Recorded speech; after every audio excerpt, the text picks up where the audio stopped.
Hey you, yes you, see all these wonderful people right here?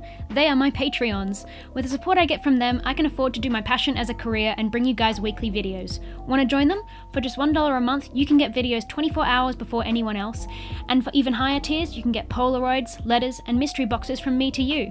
And even fursuit parts, not to mention my eternal thanks. So what are you waiting for? Become a Patreon today via the link in the description. Thanks again, enjoy the video. Good morning everyone and welcome back to Sky High Saturday.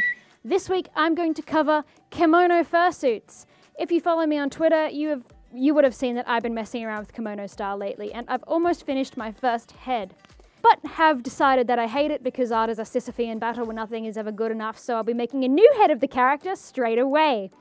Which makes me very sad. However, to help me get motivated for 2.0, I'm going to be telling you guys everything there is to know about the style.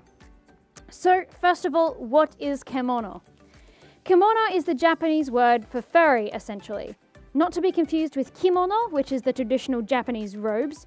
Kemono can also be animal girls like the anime Kemono Friends, for example.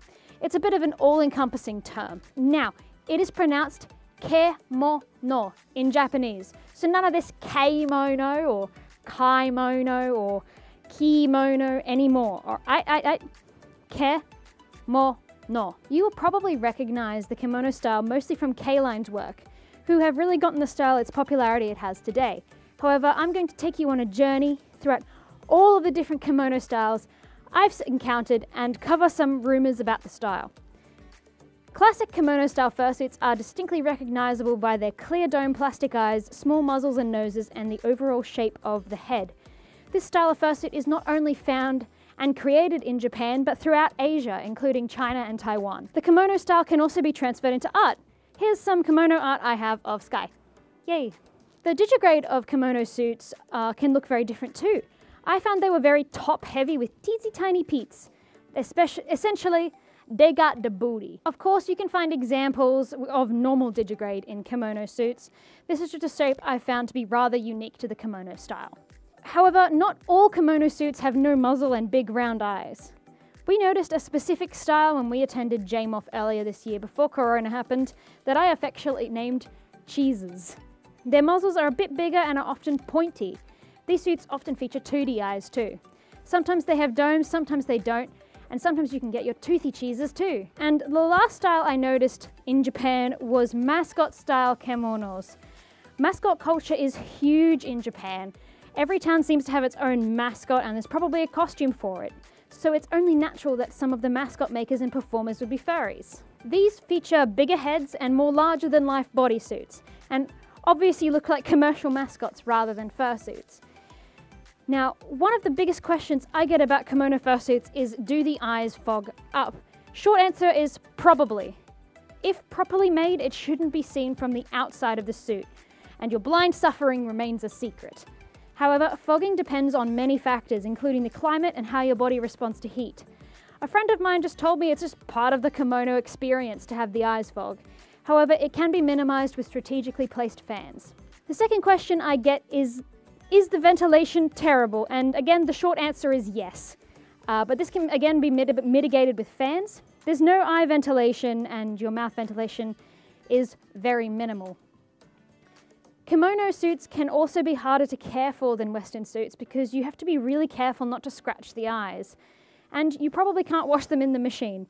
They're certainly not a beginner's fursuit. Another common question I got was, is the vision distorted? And the answer is no, not really. Because the eyes are so perfectly smooth, it's just like looking through curved glass. So you can still see fine provided they don't fog up. I also got an odd amount of questions along the lines of how do you see? How do you see through normal fursuit eyes? They're see-through, dummy. I also got a question about why kimono makers are so hard to find. And that's because they mostly speak Japanese, Chinese, or whatever their country's native language is. They will often speak English too, since most foreign countries teach kids English from a very young age, and English countries are very lazy at learning a second language. But because their main customers are in their native country, they don't post much in English. Maybe I'll do a video covering kimono makers you've never heard of. Comment down below if you want that. Well, I hope you guys all learned something new today. I'd love to do more videos covering the style, and it seems that not many people actually know that much about it. So thanks for watching. And Sky, what have you been wearing this whole video? Well, new merch is dropped. New merch. This is made by the wonderful Wholesome Anarchy over on my Discord. And also the Skyehighstudios fan club t-shirts are now back in stock on my Redbubble, so get yours now. And if you do buy them, please tag me. I'd love to see where they end up, and I'd love to see you repping the merch. That sounded horrible. I never want to say that ever again. Repping the merch. Anyway, and this fan art feature of the week is Fennel, who did me this awesome headshot over in my Discord. Thank you so very much, Fennel. Links to their socials will be down in the description, and I will see you guys next time. Bye now. Yeet.